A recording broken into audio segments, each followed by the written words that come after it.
now. Used to dream broke, but it's clear now. No handouts, had to get down. Now what they fear now. No money millionaire, we here now. Got scars, but I wear that crown. Turn pain to a real account. No money, no excuses, no limits. Most people think retirement planning is this giant, intimidating maze.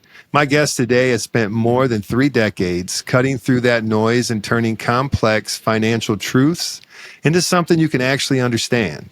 He's a CFP, an AIF, and the author of Poponomics, where he uses music and movies and pop culture to teach real-world financial lessons. Today, we're breaking down how to retire smarter, how to stop guessing, and how to sift from saving mode to actually enjoying your life when the time comes. This is the No Money Millionaire Podcast. I'm Dave Webb, your No Money Millionaire. Let's get into it. So, Jesse, thanks for being here. Yeah, thanks for having me. I'm excited about our conversation. Excellent, thank you. So before we dive in and I get started, why don't you give the audience your quick background? Tell them who you are in your own words. Yeah. So as you and I were discussing before we started recording today, I kind of grew up in a very lower middle income family. My dad was a Navy trained electrician, and my mom was a stay-at-home mom who had a teaching degree, but as the oldest child, she didn't go back to teaching until I was around 12 years old. So I didn't grow up with money, right? We didn't have much in the way of means. My parents never talked about money, taught any financial literacy or lessons about that. But it was always as a result of that, anytime I needed or wanted to buy something or wanted something, of my own, it was go rake leaves, go mow lawns, go shovel snow, go and figure it out. So you had to learn about money on your own, and it kind of piqued an interest in me. As somebody who grew up in the 70s and 80s, right? I was a junior, senior in high school at the height of Family Ties and Alex P. Keaton, right, from Michael J. Fox. And that kind of resonated with me. And I always wanted to get involved and learn more about banking, investment, finance, investing, and so forth. And it was just one of those things that just always clicked with me. And unfortunately for me, I scored high enough on my ACT scores in high school that my high school guidance counselor suggested that I go in my math and science scores, that they suggested I go into engineering, which I did for a year and hated it, and then went back into finance and so forth. So worked my way through college, loading and unloading trunks, working as a bank teller. And then when I was finishing college at the University of Akron, I realized that my branch manager at the Huntington Bank that I worked at had been there for 32 years and was making $42,000 a year. And I was like, I'll never be able to provide for a family doing this. So I answered an ad for John Hancock in 1987 was trying to start a financial planning division. They called it their Real Life, Real Answers Financial Planning Division. They hired a certified financial planner to run it. But the old line insurance agent who was interviewing me, I was 22 years old, right? He looks at me and he goes, so tell me why you'd like to have a career selling life insurance. And I looked at him and I said, well, I actually have no intention of having a career selling life insurance. And he's like, why are you here? And I said to him, I said, well, I thought that if I could make a living out of helping people solve their financial issues, that it would be rewarding to my clients and to me. And for some reason, they hired me. Like, I still can't figure out, based on that answer, why they did. And after about 2 years, I moved to an independent financial planning group. And then in 1997, I had the opportunity to become a partner in a group that was forming. My two partners at the time were 48 and 44. I was 31. I was the kid in the group back at the time. And we had that partnership for about 20 years until my oldest partner was retiring. And about 8 years ago, almost 9 years ago now, I started a firm called Impel Wealth Management. And, I have 2 other certified financial planners and about 5 other team members, support staff, and we oversee about $360 million of investment assets for about 140 client families today. Wow. Okay. So let's start with Poponomics. When people hear that a financial advisor is using pop culture to teach money, it is not the norm. It's not what you're used to hearing. So, but it works, obviously. So why? Explain that to us. So when I was in my previous partnership with the 2 other partners and several other financial advisors in the firm, we used to take, starting in like 2010, we used to take turns writing blog posts to our clients. It's early days of doing it. So we'd write 1 a week. So every month I'd write 1 or 2. And every once in a while I'd throw in a pop culture reference. Something sounded funny in my head, or I related something to a Beatles song or a Monty Python something or other, and I'd get some comments here or there. When I started my own firm in 2017, I was responsible for writing all of it. So now it was me every week writing stuff. And then when COVID hit in 2020 and you couldn't be face-to-face with people, in order to make sure we were communicating with clients regularly, I kind of doubled down on that and started writing 2 blog posts a week. Well, in late March of 2020, I don't know if you remember this, but the government passed the CARES Act with all the stimulus and so forth, the PPP loans and the enhanced unemployment benefits and stimulus checks and all that. At the same time, the Federal Reserve Bank cut interest rates to 0 and flooded the banking system with money and so forth. And Steve Mnuchin, who was the Treasury Secretary, and Jay Powell, the Federal Reserve Bank Chairman, did a joint press conference where they said, this is an unconventional recession and it's going to take unconventional financial weapons to fight it. And the first thing that popped into my head was the scene from Animal House where Otter and the frat guys are like, now we could fight them with conventional weapons, but that could take years and cost millions of lives. And I don't know what made me do it, but I wrote a blog post comparing the actions of the Federal Reserve and the Treasury to the frat guys from Animal House. And I got more my wife said, this is crazy, don't do this, right? And I got more good feedback on that on that blog post than I'd ever gotten before. People thought it was funny. They remembered it. I got all kinds of comments. And about a few months later, there was a report that came out that showed that at the end of 2019, the U.S. economy was about $21.7 trillion of GDP. By June 30th of 2020, after 6 months, after COVID shutdowns for 4 months and so forth, the U.S. economy had shrunk from 21.7 to $19.5 trillion. And I was sitting there thinking about it. I was going, it's like the COVID shutdowns dug a $2.2 trillion hole in the U.S. economy. And the first thing that popped into my head was the episode of Friends where Joey and Monica and Chandler go to the beach and Joey digs this big hole and then the waves rush in and fill it. And so I wrote a blog post. I don't know if you remember this, but all the Friends episodes are called The One Where, right? And I wrote a blog post called The One where Joey and the economy dug a hole.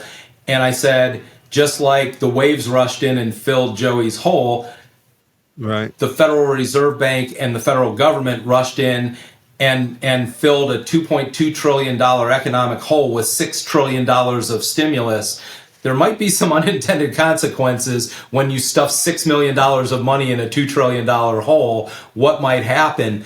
And people loved it. And so from that point forward, after those 2 blog posts, I'm like, okay, if I can find a connection point, and it's not that the lessons come from the movies or the music or whatever, but what happens is people remember the lessons because they equate it to the music or the movies or whatever we're talking about.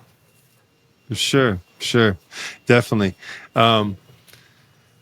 So I think that's the problem with finance. People feel judged, talked down to, or overwhelmed. You strip that out and then you turn it into a conversation that, people already understand.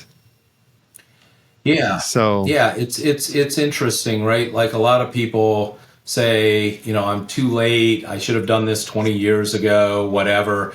I start the book with I don't know, like I've got a copy of the book here. I don't know whether it'll show up with the light and so forth, but Poponomics, and it's Sure. all the movies and music, and you see the puzzle pieces on the front of it.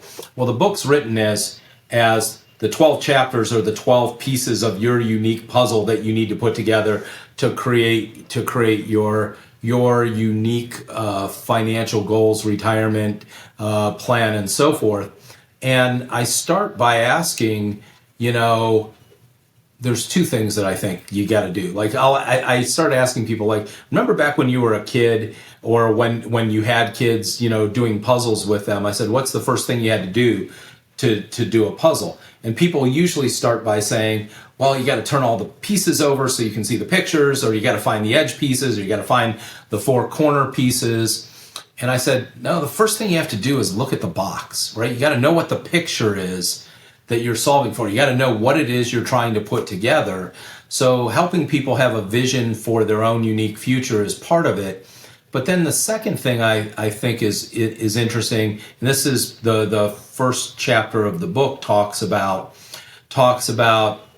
where are you today, right? Like I always say, if you were flying across country, right, and you had to make a connecting flight in Denver, Chicago, or Dallas, or Atlanta, whatever, you get off your plane, you're walking down the concourse. What's the first thing you do? You look for the concourse map. And once you find the concourse map, you look for the thing that says you are here. Because if I have to get to B27, I have to know where I am to know how to get to B27. And I think what happened with a lot of people in the post-COVID years is they lost track of where they were. They didn't know anymore. And so first of all, we have to take an inventory of where people are, kind of define the picture on the box, that the picture on the box is their B37 or whatever, and then help them figure out, I'm here today, and what steps can I take? What are the, it's kind of like the movie What About Bob? What are the baby steps that we got to take to start getting from point A to point B to help you, build your preferred future? Sure. I read on your information that you use the line, hope is not a strategy. And, a lot of people, I think, live their entire financial life like that. Yeah. So how'd you come up with that line? What was the motivation behind that? That's funny you asked that. That's one that happens, that people ask about a lot. And I can't even tell you where I've heard it. It's not an original line. I'd love to take credit for it, but it's hope is not a strategy. Like there's actually a Voya commercial out right now where there's two guys sitting at a table, and the one guy's talking about how his financial advisors, doing this and that for him, they're charting this path, and he asked his friend, how are you doing this? And he goes, I'm just hoping for the best, right? And it's like, hope's not a strategy. You've really got to know what those steps are, the other thing I tell people is a lot of times people feel guilt about the past. They're like, I should have done this, and if I had started 10 years ago, it's kind of like, none of that matters, right? You are where you are today. We can't change what happened in the past. All we can do is figure out where you are today and then take the steps that will be constructive to move forward, right? So I think, helping people realize that there are things they can do today that will improve their future self, and that there are concrete things that are not just hope, really is a starting point for that. Sure. So when people think about retirement planning, it's one of those things where there's so many different ways, so much you can do. Yep. That, I think that might even, prevent somebody from actually doing something. So what's the first step that you would recommend for someone in their 40s, 50s, or 60s who feels behind to start doing today? Yeah, I think the have you ever heard of a book called The Millionaire Next Door? Yes. Yeah. Okay. Thomas Stanley. I think it was written in 97 or 98, right? And now I'm from Northeast Ohio. I know you're originally from Detroit, right? From the Midwest areas. And I think that book, The Millionaire Next Door, resonates with a lot of people from the Midwest because it's there's nothing magic about it, right? It's no matter what you make, you spend less than what you make, you save and invest the rest, right? You put money into your 401k at work every paycheck. You make your mortgage payment. You pay down debt. You build a disciplined diversification into your investment strategy. You don't make crazy buying decisions based on credit, right? I always tell people buying things on credit is a means, credit cards is a means to buy something you don't really need with money you don't really have, right? And then you don't make investment decisions off tips you get from an online platform, blog post, whatever, or at the golf course or barbershop or whatever.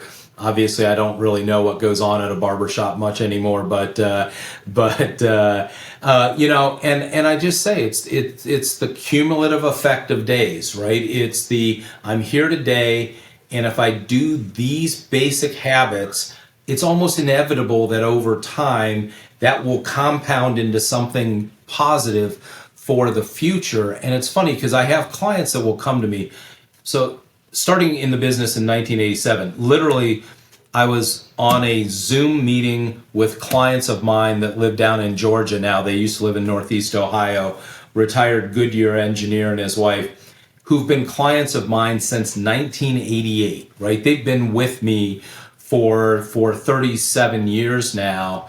And, you look at it and you go, the cumulative effect of that compounding over long periods of time, they got to where they are. And when they retire, it's not uncommon to have people go, man, thank you so much for everything you did for me or for us. We wouldn't be here today if it wasn't for you, whatever. And I remind them that probably at least 2/3 of where you are today is your good habits. And yeah, if we helped you with the asset allocation and buying the right investments and tax strategies and this and that, it's going to help you enhance what you're doing. But and I don't want to make us sound more important than what we are, but you look at it and you go, it's like a doctor, right? You can be the greatest doctor in the world and give people the best advice in the world, but if they smoke 2 packs a day and drink a 6-pack at night and they eat pizza every day and they don't act, you can't out-doctor bad habits. It's no different financially. InvestorFi, the #1 lending source for first-time and early-stage investors. Just learned how to find your first deal? Let's get it funded. InvestorFi, the only No Money Millionaire certified lender. Find us at InvestorFi Lending or visit our website at investorfilending.com. InvestorFi, turning new investors into trained professionals. What are you waiting for? Schedule your free review today. I started being serious about real estate because I didn't have anything to look forward to for retirement. I didn't work anywhere that I had a pension. I didn't work anywhere that there was a 401k. And I really didn't do well with the whole saving aspect. And so I was, I knew people who were in retirement and they were on Social Security and on a fixed income and how they were having to budget and live. And I started thinking seriously. And when I turned 50, I started thinking seriously, what's up ahead for me? And that was the big push for me to get into real estate and start developing apartments or rental income, passive income. And so, I talk to a lot of people like that in my podcast, in my videos and stuff that I make, that I know people that were in the similar situation as me, and they're coming to retirement. And, and maybe haven't planned for it as well as they should have. And so, how do you get people when they're thinking about retirement, how do you get people to stop being and reacting so emotionally when everything you get today and television and the news is, the world is ending and, the sky is falling? So Yeah. how do you talk to people like that? So that's one of my soapbox issues, right? There's actually, I was just glancing because I wanted to make sure I had the right one, but it's the puzzle piece 5 of the book. Chapter 5 of the book is actually titled "Navigating the Negative 24-Hour News and Social Media Spin Cycle," right? Because they've got 24 hours a day of CNBC they got to fill every day.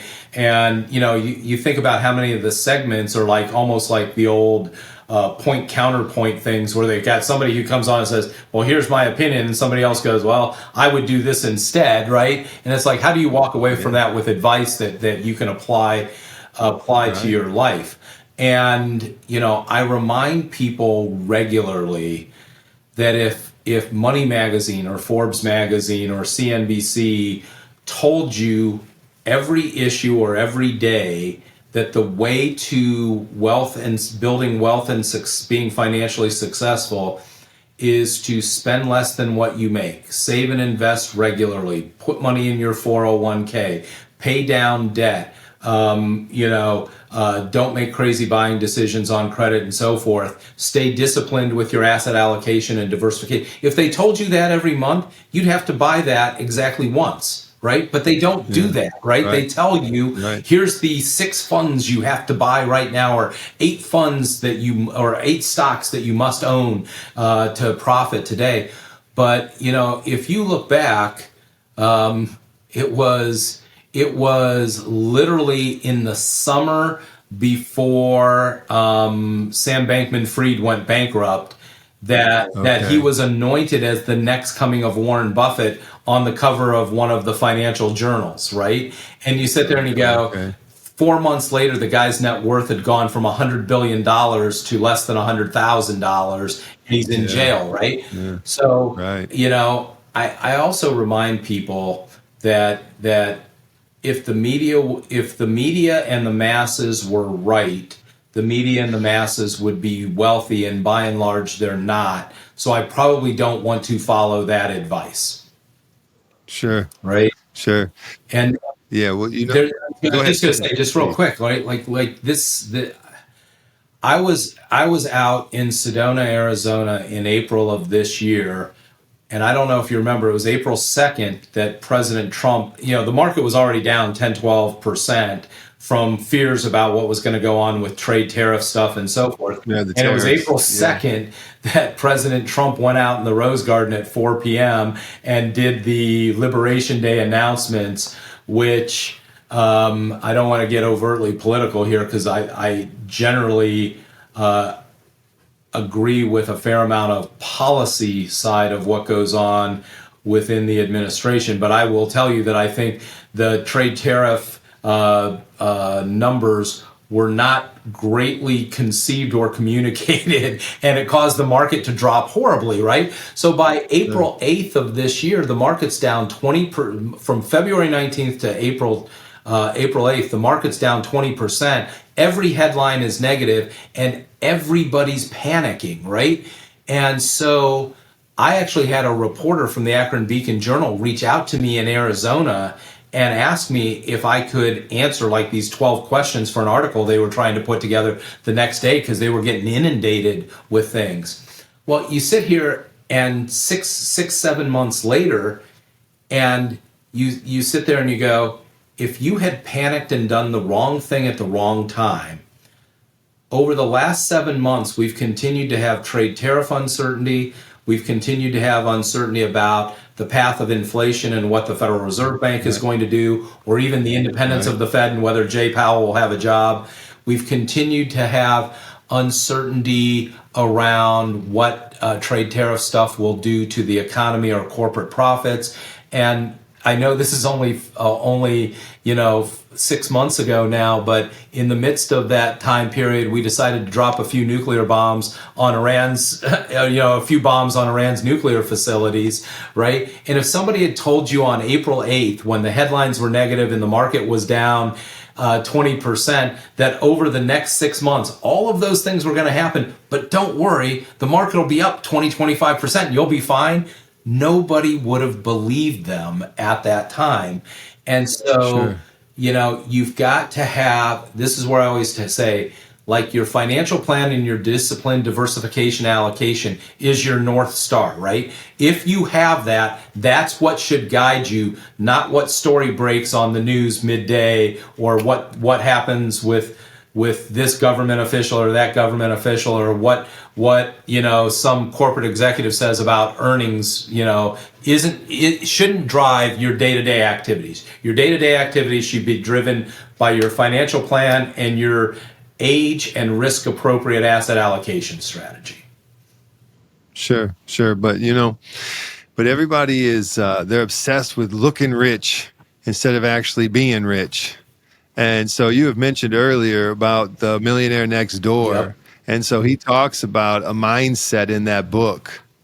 You want to break that down for the listeners? Yeah, well, it's really interesting because I've seen it, right? You sit there and you go, there is a big difference between people who have habits and develop wealth versus people who live affluently, right? Like I know people who dual income families making $200,000-$400,000 a year, and they've got the crazy expensive house, and they've got a BMW and a Lexus, and they've got their kids in private school, and they've got a second mortgage on the house, and they take these crazy extravagant vacations, and they live like these rock star lifestyles, and they look very affluent, but they have no wealth because they're spending it and consuming it all.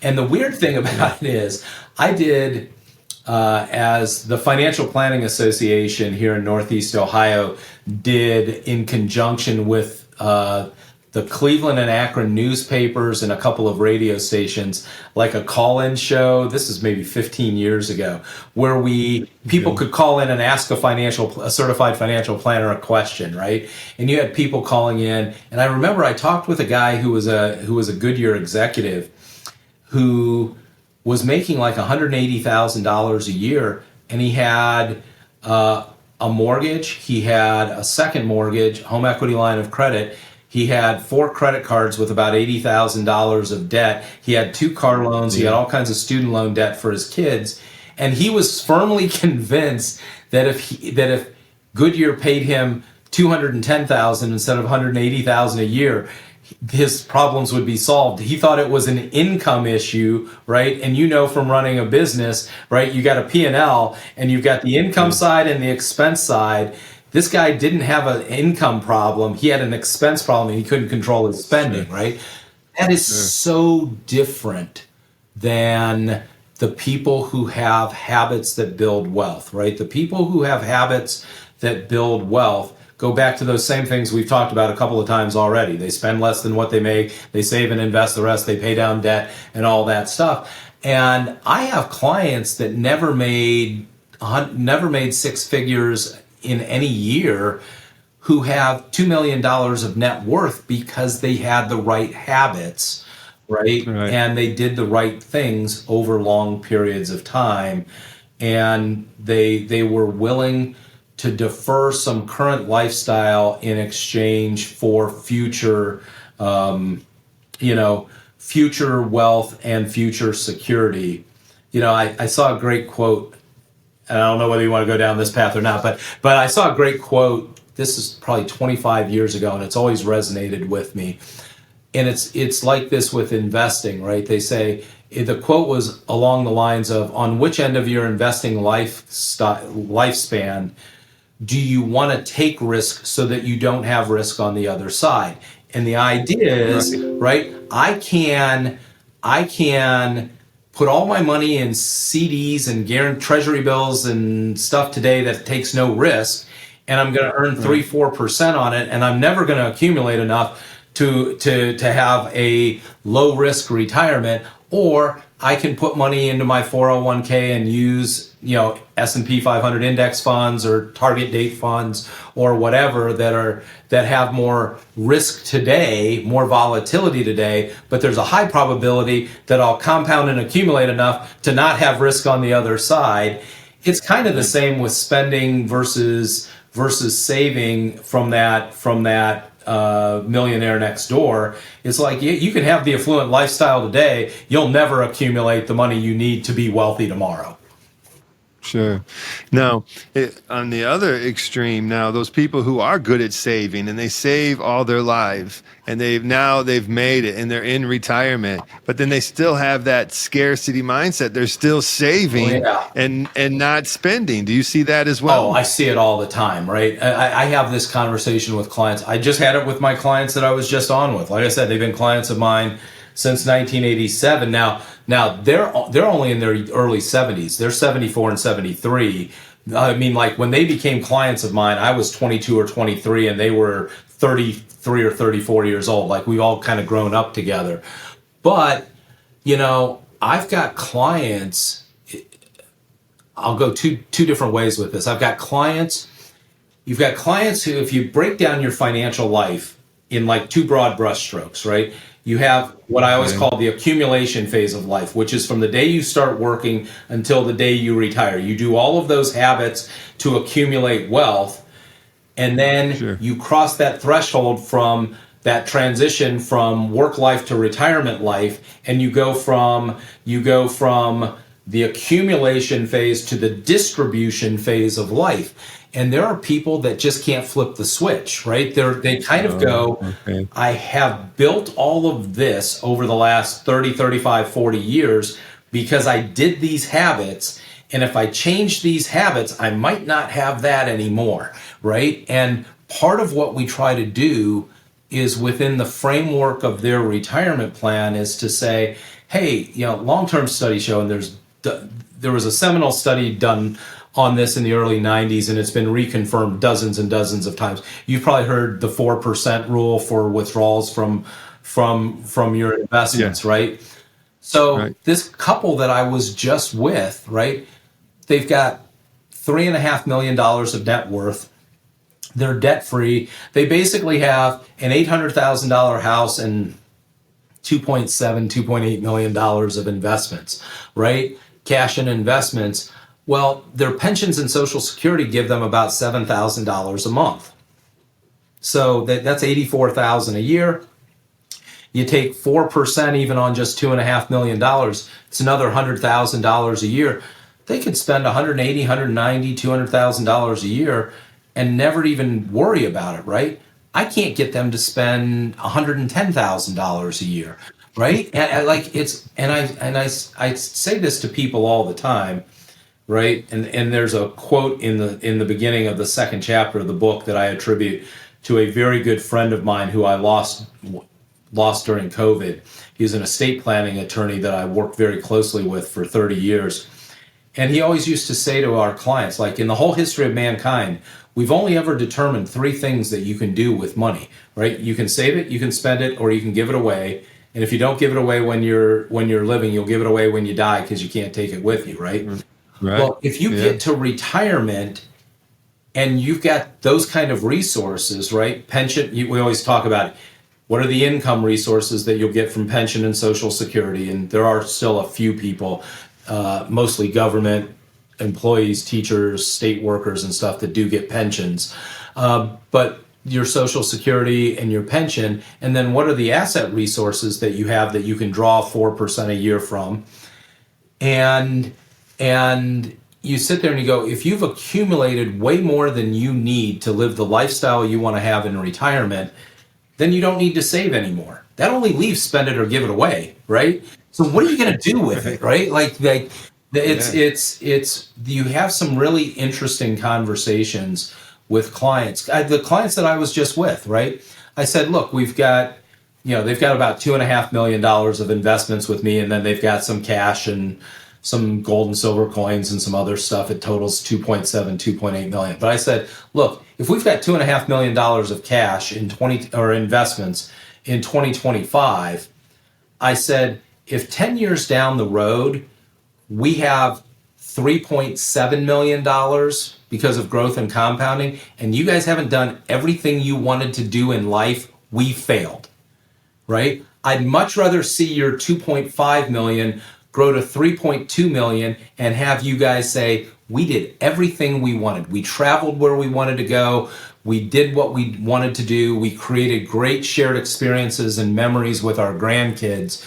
It is a constant coaching lesson with those clients to give them the freedom to be willing and have the comfort level to spend. And I'll end this part with this, because this is like a great story. I had a client say to me the other day, they were like, hey, you know how you keep telling us to spend our money? They're taking a trip next year to Australia, New Zealand. They're going to be gone for 2.5, 3 weeks, and they're going to fly first class, and they've never flown first class in their life. And they said, we keep hearing you tell us we should spend more money, and it finally hit us that if we don't use our money to fly first class, eventually somebody else is going to. Yeah. And I thought definitely. That was one of the best comments I've gotten from a client in a long time. Yeah. Well, you know, I read, and it may be in The Millionaire Next Door, I read a lot of those books around that time that came out. But, you know, well, they were profiling millionaires, and they looked and they like, you know, was it because they were doctors and they had this much salary? Well, not all doctors, you know, were financially wealthy. Oh, sure. Was it lawyers? Was it, you know, engineers? What was it? A particular field or income level? And it wasn't. It came down with how much they saved. You know, it wasn't how much you made. It was how much you saved. Yep. And I just recently read where, you know, you're supposed to save and then spend what you have after you save, instead of spend and save what you have left after spending. No question. No. So, you know, it's the discipline. And then most of your wealthiest people, they don't look wealthy. Oh, yeah. I tell people that all the time, right? Like, so one of my textbook examples of this, and I actually use you know, I all the names have been changed to protect the innocent in the book, and I like most of the characters in the book are kind of an amalgamation of different clients. But you know, I have a client that he was president of the New York, Pennsylvania region of a phone company back in the day, and so he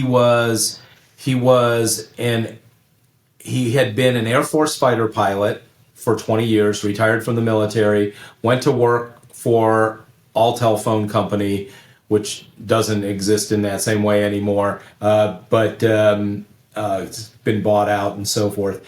Became president of the company. So when he retired, he had his military pension, his Alltel pension, his Social Security, his wife's Social Security, his wife's library pension, right? So between them, they were bringing in $8,000 a month. They had almost $2.5 million. Now, this is 25 years ago. They had more than $2 million of investment assets with me, and they literally lived in a $220,000 house in Punxsutawney, Pennsylvania. He was driving an 8-year-old Ford Ranger pickup truck, and Mike eventually passed from Parkinson's in 2015. One of the greatest guys you'd ever want to meet. But you would not have clue one that this guy had those kind of resources, income or asset resources. And this is where it got funny, because they only had one son who was divorced and one granddaughter. And so it was hard for them to even gift back in the day, because back in those days, the gift tax limit was $10,000, $12,000 a year. Right. So they could only gift $10,000, $12,000 to each of them, to each of the son and granddaughter. Well, you start taking $2.5 million, earning 5, 6, 7% a year, even really conservative numbers, right? You're generating $250,000, $300,000 a year of growth. I can't get them to spend $20,000, $30,000. They make gifts, and they still have $150,000 or $200,000 of growth over and above that. So I finally said to them, what are you going to do with the money? And they said, they'd never given more than $4,000 or $5,000 a year to charity in their life, right? And they said, we'd like to start using our money to help others. What do you think? And I'm like, great. I'm like, where do you want to start? And they're like, how much can we give? I'm like, we give $60, $80, $100,000 a year away if you want to. And they said, let's start with a goal of 30, right? And I'll never forget this. Mike calls me up and he goes, hey, the local volunteer fire department's trying to raise money to buy a new fire truck. Would it be okay if I gave them $2,000? And I said, Mike, if it's less than $20,000, don't ever call me again. Write the check, right? But they'd never done it before. And I tell the story in the book because if you look at the surviving spouse today, they've given away more than $1 million to charity.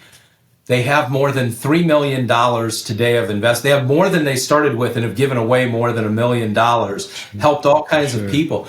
And you'd never have clue one they have any of that money. Sure. No, that's how it is, So you've mentioned your book, throughout today's show. Why don't you tell anybody who's listening, why don't you tell them, where they can find it, where they can find you, please. Yeah, thank you.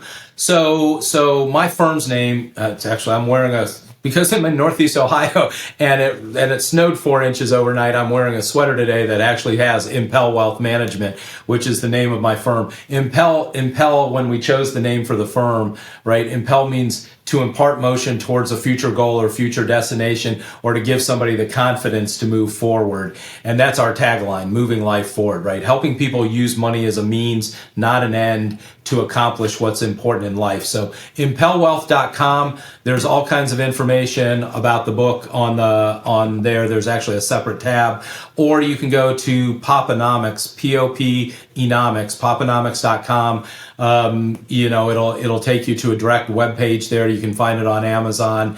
A lot of people find us through our blog posts. I write generally 2 blog posts a week, right? Which is why I ended up writing a book, because, I started out with, since 2020, I've probably written 700-800 blog posts. And people are like, when are you going to write a book? And the more I thought about it, right, and I'll finish with this analogy, right? It kind of hit me the other day. A blog post is like a 45 single, right? It's a single story, right? The book's like the album, right? It's Dark Side of the Moon from start to finish or whatever. And it gives you the chance to tell the whole story, which is why I finally decided to go from just doing the blog post to writing the book.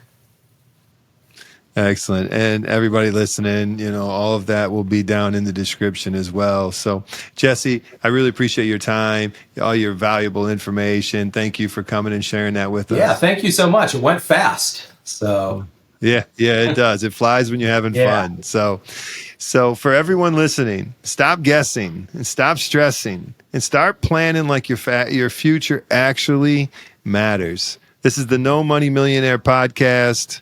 I'll see you at the next episode. Thank you. No money millionaire, we here now. Used to dream broke, but it's clear now. No handouts, had to gear down. Now what they fear now.